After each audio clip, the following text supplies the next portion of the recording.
Good morning, everybody. This is Allie Madonna with my host here, Richard Giacobis. Welcome to this Tuesday morning at 10 a.m. That was a little Barry Manilow for you. Every morning is Barry Manilow on this show. Rich, who do we have in the studio with us today? We welcome Brother Dennis Gunn, who is here getting his doctorate in theology from Fordham University. And he's on the air with us this morning following breaking news yesterday, some surprising news out of the Vatican, that Pope Benedict XVI will resign, or really we should say abdicate. I think that's the better way of saying it, don't you think? Well, actually, technically, it's a resignation. Resignation, okay. Abdication would involve that the successor is already in place.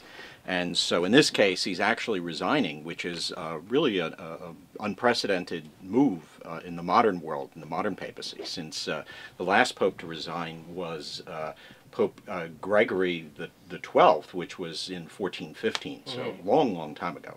Did it come as a shock to you? Because the Vatican this morning was denying that the Pope had bone cancer, because that was one of the stories that came out.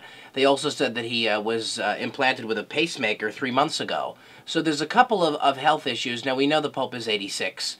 So did it surprise you that Very much. It was a surprise because it would be unprecedented for a pope, certainly in the modern world, to resign. Most of the last resignation of the pope really was over the political division. There were 3 popes, and so it was really an attempt to basically create a political situation, as where for a pope to resign for health reasons is completely unprecedented. And so, in many ways, it was a shock because Benedict's predecessor, John Paul II, as you know, he stayed to the very end, and he had Parkinson's disease, and his health was declining. So it certainly was a major shock, definitely. And the other thing that was really interesting is that it was at an ordinary meeting with cardinals. It was totally unexpected on the part of the cardinals who were there. So they were as shocked as everybody else. Right.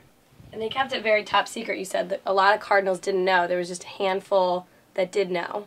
But I was going to say, it came as a shock at first, but as I was researching yesterday, I guess he, in some interviews in 2011, has mentioned this before, that not only can a pope resign, which a lot of people didn't know could happen, but he has an obligation to resign, you know, if he has health issues, etc. So I think, looking back now, some people could say, okay, maybe this could have happened if we paid attention to the interviews and things he was saying, you know, in years past.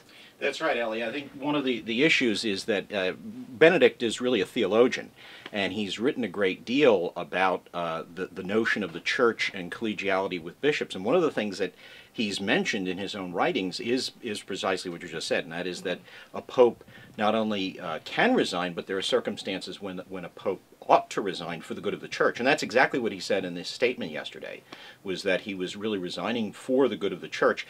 And I thought that showed a certain degree of, a great deal of humility on his part, certainly. I mean, that's one of the things I think that Benedict will be known for in his legacy.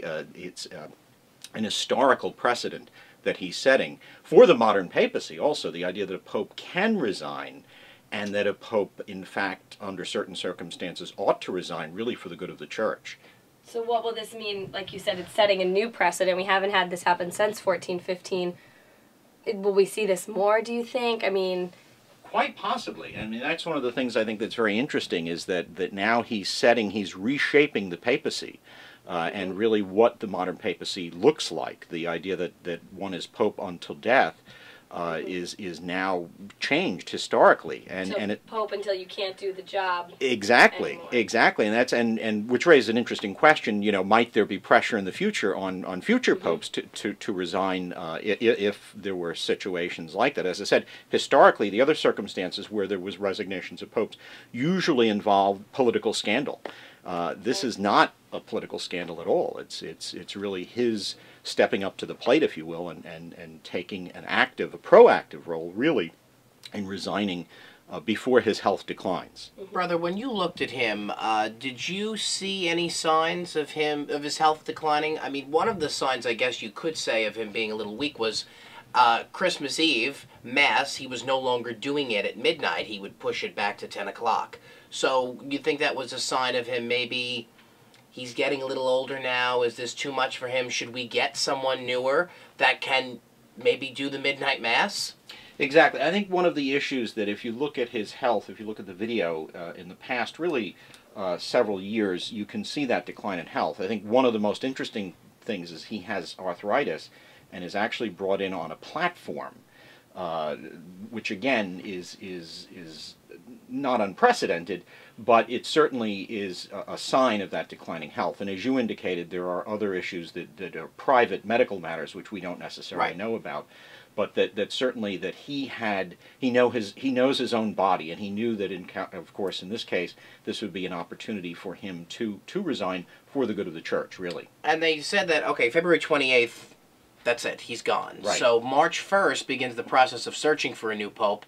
Correct. And the Catholic Church has said that he will be installed by Easter. Correct. This is the holiest time of the year for Catholics, and Ash Wednesday begins tomorrow. So who do you see as a potential candidate for the next pope? It's a good question. It's, you know, there are a couple of people who've been bandied about as potential candidates. You know, certainly some of the top contenders would be there's Cardinal Turkson, who's in Ghana, which would be very interesting. Okay. Mm-hmm. There are a couple of cardinals, Cardinal Schibbern in Austria and Cardinal Sandari in Italy. But ultimately, it's anybody's guess, because this really was a shock to the people weren't expecting this at all. So there was very little scuttlebutt and very little what we would call sort of backroom talk about the Pope. You know, you're really not supposed to politic, but of course there's always, you know, backroom people talking to one another, and you know, the idea of who would be what's called a papable candidate. Right. And you know, in this case, it's totally brand new. I think the one unlikely candidate would be Cardinal Dolan of New York. People say that, you know, Cardinal Dolan, because we as New Yorkers would love to have Cardinal Dolan. He's a very affable guy, but I think that's unlikely.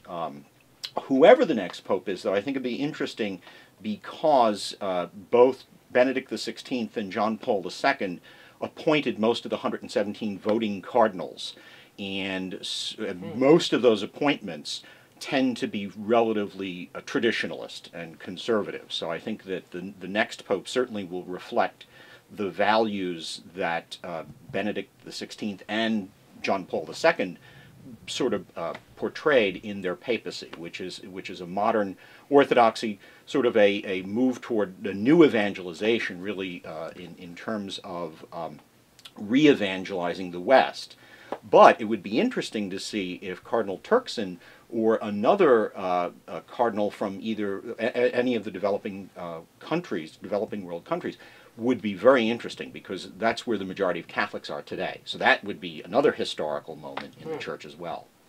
A lot of things we're getting ready for. A lot of possibilities. And it's surprising that it would take place right around, you know, I'm wondering if the Pope said to himself, you know, Lent is a big time. Interesting timing, right? Like and you know, I'm wondering if that Holy Week, he probably said to himself, I don't know if I could do Holy Week. You know, I don't know if I could do the Holy Thursday Mass, the Good Friday. Yeah, but this I don't think was a rash decision. This is a big decision he made probably over a long time. I read an article where he said he examined his conscience before God for a very long time. I mean, this, you don't just wake up one day and decide you don't want to be Pope anymore. Exactly. And while it was a shock to the world, certainly it was something that he had been thinking about for a very long time, and I'm sure his inner circle was very much aware of it. He consulted canon law, consulted the process, and I think you're absolutely right. The timing on this is not accidental. Certainly this was planned.